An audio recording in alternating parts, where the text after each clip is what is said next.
Seeing your favorite wrestler make a triumphant return can be one of the best moments. It can also be one of the worst when you see how they get treated. A prime example of this is number 10, Christian. I mean, when this is the reaction you get when you come back. It's Christian!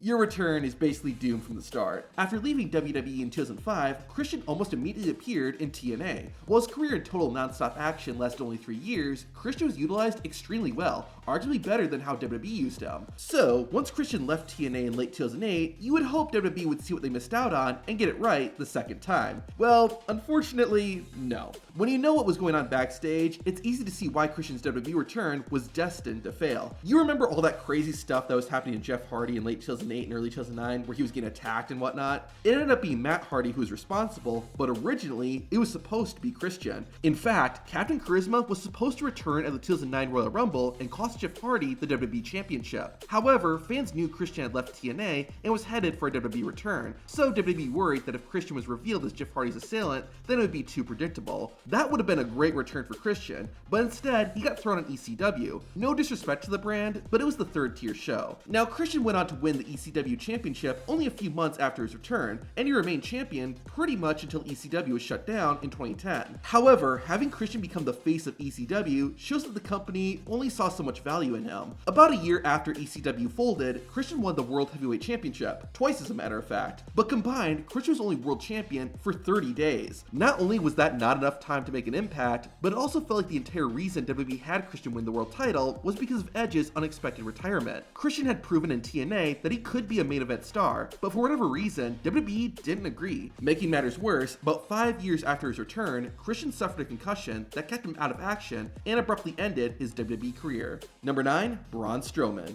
Okay, I'm taking a bit of a gamble with this one since Strowman is still in WWE, and for the record, I hope this inclusion ages like milk because I really like Strowman. The Monster Among Men debuted in 2015 and made an immediate impact by being part of the Wyatt family. Once the group broke up, Strowman remained strong and WWE utilized him really well. He was flipping giant vehicles, knocking people off the stage in porta potties, he even pulled down the entire stage at one point. While Strowman wasn't going to be the face of the company, he could easily be the next Kane, a big guy who could still move and could be thrown into any storyline or rivalry. It seemed like WWE had set it in stone too when Braun defeated Goldberg at WrestleMania 36 and won the Universal Championship. However, a little over a year later, the Monster Among Men was shockingly released from his contract. However, WWE soon changed their mind, and in September 2022, the Strowman Express had returned. But can you really think of anything amazing that he's done since then? During his first run, it seemed like WWE always had a plan for Braun, or at least something for him to do. Since his return, there's been almost nothing memorable. The reason though I put Braun Strowman on this list is that WWE themselves have shown that he's capable of so much more.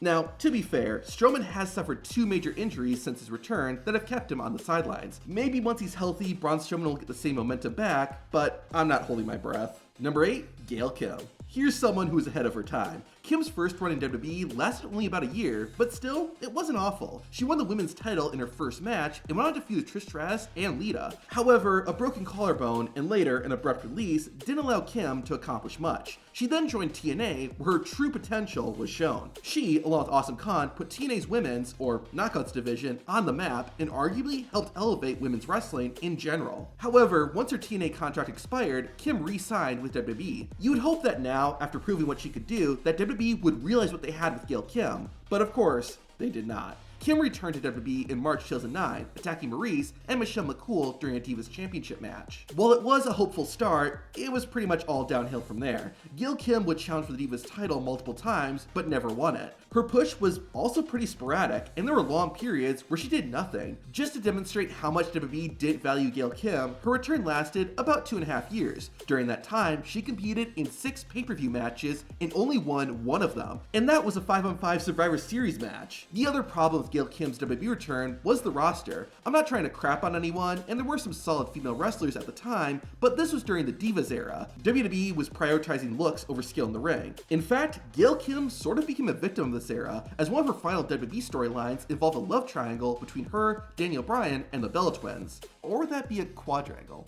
Anyways, Gail Kim's backstage frustration spilled over onto TV. In what ended up being her final match, Kim competed in a battle royal on Raw, where she broke character and eliminated herself. It's just a real shame considering how good Gail Kim was, and if she had come back a few years later when the women's revolution started, things could have been much different for her. Gail Kim's return isn't a case of WWE not knowing what they had. They knew what Kim could do, but they chose not to do anything. Number 7, Charlie Haas. This return is really sad to watch. Debuting in December 2002, Charlie Haas seemed to be a future star in the making. He was an accomplished amateur wrestler in school, and he and Shelton Benjamin were paired with Kurt Angle. Haas and Benjamin became known as the world's greatest tag team, and even became two-time WWE Tag Team Champions. However, during the 2004 WWE Draft, the group was split up, with Charlie going to SmackDown. Haas's time as a solo competitor was pretty uneventful, besides winning the tag team titles a third time with Rico and being part of a love triangle storyline. In July 2005, Charlie Haas was released, but his story in WWE wasn't over. Less than a year later, Charlie Haas returned. And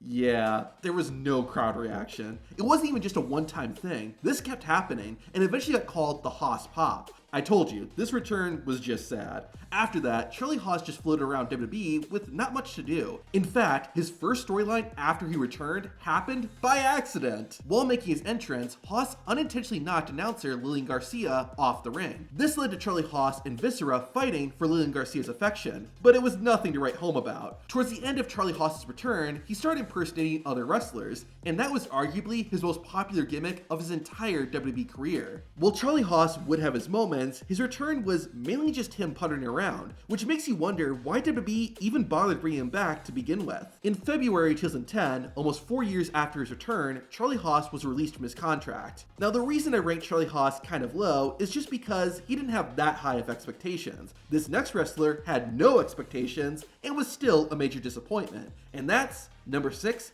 Eva Marie. For every wrestler in this video, there was at least some demand for them to return. I don't think anyone was asking for an Eva Marie return. Eva joined WWE in 2013 after coming across a casting call by chance. She would make her debut a few months later and became a key figure in the Total Divas reality TV show. However, this rush to get her on TV came at the expense of her wrestling ability. She was sloppy in the ring, she lacked charisma, and wasn't a great talker either. She'd be taken off TV for sporadic periods, and while she had moments of brilliance, none of them ever stuck. By 2017, Eva Marie had left WWE, but in October 2020, it was revealed that the redhead was making a comeback. Still, it wouldn't be until May 2021 that rumblings of her return began. Marie's new character was that of a celebrity influencer who wanted to help people achieve their goals. Once she finally made her return in June 2021, Eva was accompanied by a woman who was later named Doudrop. Doudrop would often fight on Eva Marie's behalf, but Eva would declare herself the sole winner. This created tension and ultimately led to a feud with Alexa Bliss. Eva and Bliss fought at SummerSlam in a match that wasn't Eva Marie's worst, but lacked substance. It wasn't of a high enough caliber for WWE's second biggest show of the year. After that match, Doudrop turned on Eva Marie, and the redhead was let go not long after. With how short it was, it makes you wonder why WWE bothered bringing Eva back in the first place. The storyline and character WWE gave her maybe could have worked, but the execution was bad and it just wasn't interesting or entertaining. Number 5, Shelton Benjamin. In 2016, WWE brought back the brand split, which meant that Raw and SmackDown would have their own rosters. However, taking one roster and splitting it into two left both feeling a little empty. To help fill the space, it was announced that Shelton Benjamin would be joining SmackDown.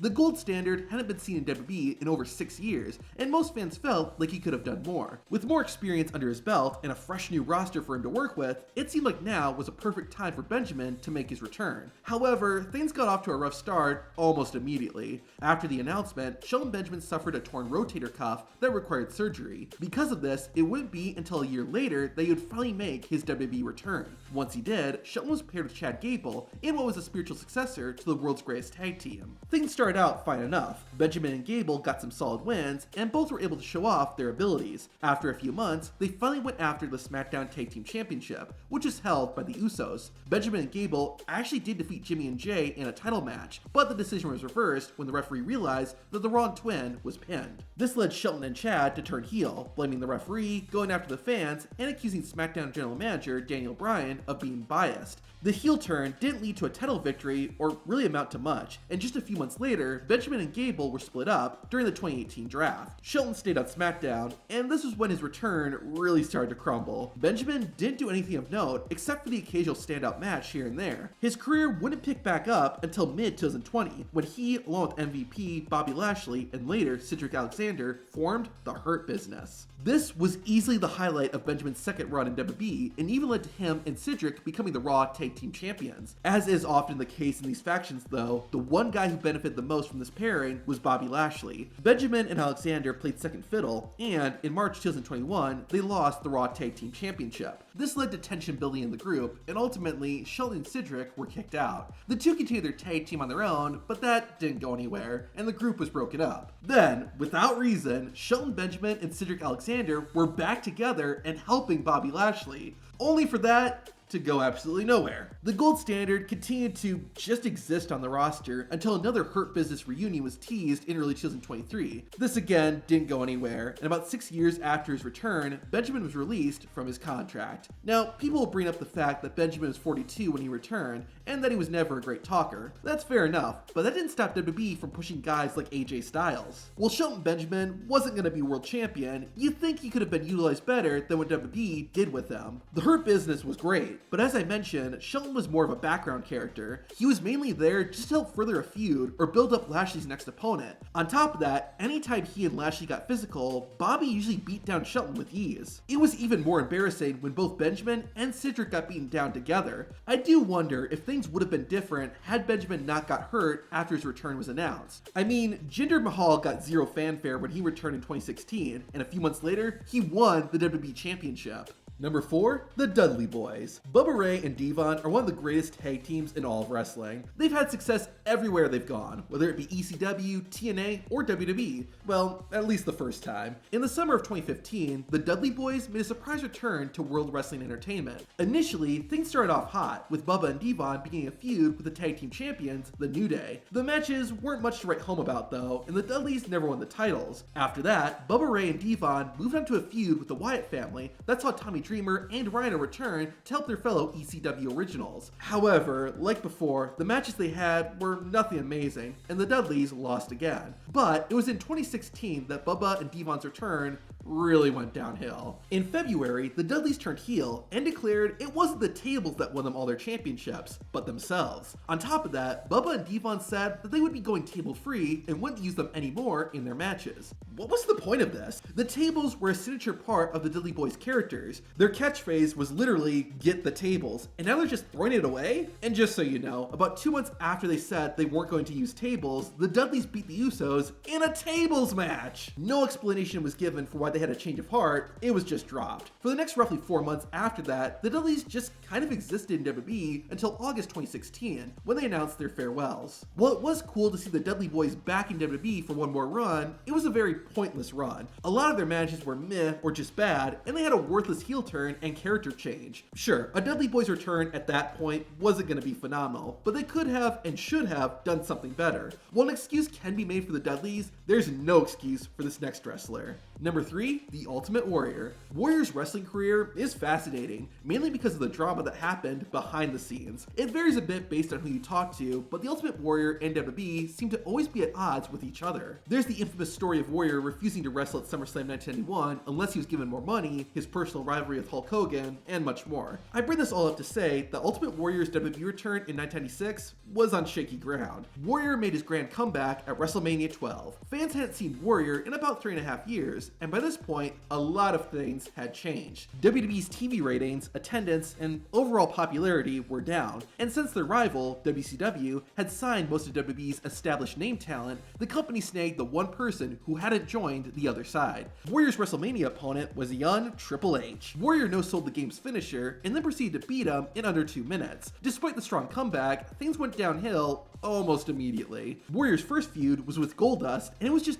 odd and boring. Then, Warrior went on to feud with Jerry Lawler, the commentator. During his entire return, the Ultimate Warrior just felt out of place. He was still basically the same character he had been in the 80s and early 90s, but would now occasionally swear among some other edgier traits. It was kind of like when Hulk Hogan embraced the dark side in 1995. It just felt odd and wasn't good. While things were bad enough on screen, things backstage were worse. By all accounts, Warrior was a diva and difficult to work with. You can even see this spill out on screen. During his feud with Jerry Lawler, the King hit the Warrior with a glass frame. However, the Warrior didn't trust Lawler, so he wore a hat that was completely out of place for him and basically told viewers what was going to happen. Warrior himself didn't seem to have any motivation or desire to be there. In fact, part of the deal between WWE and Ultimate Warrior was that WWE would promote Warrior's comic book and his wrestling school. It's not surprising then that Warrior's return was short-lived. After no showing several events, WWE and the Ultimate Warrior officially broke up. Even if you take all the backstage drama out of it, Warrior's WWE return wasn't going to work. The same month Ultimate Warrior left WWE, Hulk Hogan turned heel and formed the NWO. Wrestling was changing, and Ultimate Warrior was going to need to reinvent himself if he wanted to survive. It's not shocking that whenever WWE talks about the Ultimate Warrior today, they always leave out his 1996 return. Number 2, Alberto Del Rio. Alberto Del Rio is a fascinating case study of what went wrong. The Mexican aristocrat debuted in August 2010, and WWE made him a top priority. He feuded with Rey Mysterio and then won the 2011 Royal Rumble. While he didn't win his WrestleMania match, Del Rio did win Money in the Bank a few months later. He cashed in at SummerSlam and became WWE champion almost exactly 1 year after his debut. Over the next 3 years, Alberto won the WWE Championship a second time and became a 2-time World Heavyweight Champion. While Del Rio started off as a bad guy, he later became a babyface, and it seemed like WWE was going to make him the next big Latino star. However, in 2014, an altercation backstage with an employee resulted in Alberto Del Rio getting fired. Despite how it ended, it seemed like WWE was all in on making Alberto a superstar, and about a year after his release, WWE gave Del Rio a second chance. At the 2015 Hell in a Cell pay-per-view, Alberto made a surprise return to challenge John Cena for the United States Championship. Del Rio won, but the victory was somewhat overshadowed by the man in his corner. Zeb Coulter was now Alberto Del Rio's manager. What made this such an odd pairing was that back in 2013, Del Rio was feuding with Coulter when Zeb was managing Jack Swagger. During that rivalry, Coulter and Swagger both played anti-immigrant characters and claimed that people from Mexico were ruining America. Because of that, the pairing of Alberto and Zeb Coulter seemed out of place. To make it even more bizarre, Del Rio and Coulter stated that they were starting a new country, Mex-America. However, this storyline was dropped a month later when Alberto Del Rio ditched Zeb Coulter and formed a new faction with Sheamus, Wade Barrett, and Rusev called the League of Nations. While it sounds like a good idea, the whole group was made for one purpose: to get fans to like Roman Reigns. Because of this, Del Rio and the other three were basically just human punching bags, and when the group failed to get fans to cheer Roman, it was over. Del Rio lost his US title in January 2016, and by April, the League of Nations was done.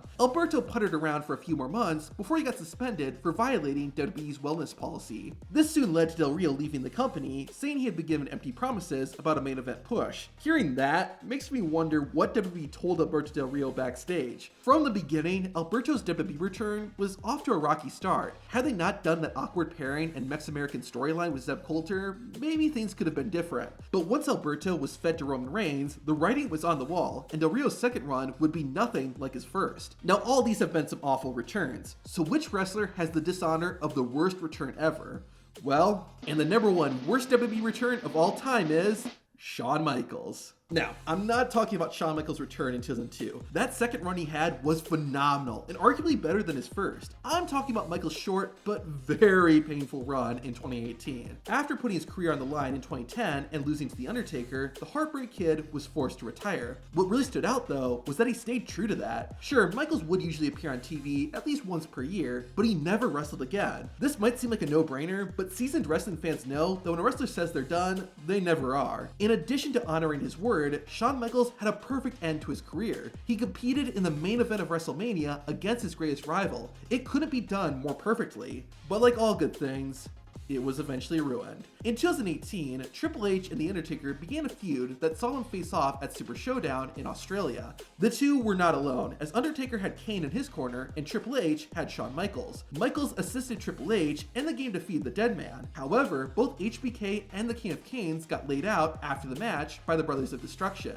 After this, Michaels decided now is the time to come out of retirement. At the next pay-per-view, Crown Jewel, fans will get to see a dream match come to life: D-Generation X versus the Brothers of Destruction. Now here's the first problem with Shawn Michaels' return. As soon as the match was announced, the conversation amongst fans wasn't about how cool it would be to see these four legends in the ring. Rather, people started criticizing the Heartbreak Kid. Crown Jewel was hosted in Saudi Arabia. For those who don't know, the government of Saudi Arabia pays WWE to host shows in their country, and Crown Jewel was no different. While exact figures aren't available, it's reported that wrestlers make really good money when they wrestle in Saudi Arabia, and I have no doubt that Shawn Michaels was paid very handsomely. So because of this, fans criticized HBK for selling out and only deciding to come out of retirement for a big payday. Additionally, there was, and still is, a moral and ethical argument with WWE and its wrestlers working with the Saudi Arabian government. I bring that up just because it made Shawn Michaels' return that much more controversial. Regardless, Shawn Michaels could have changed everyone's attitude with a stellar performance, but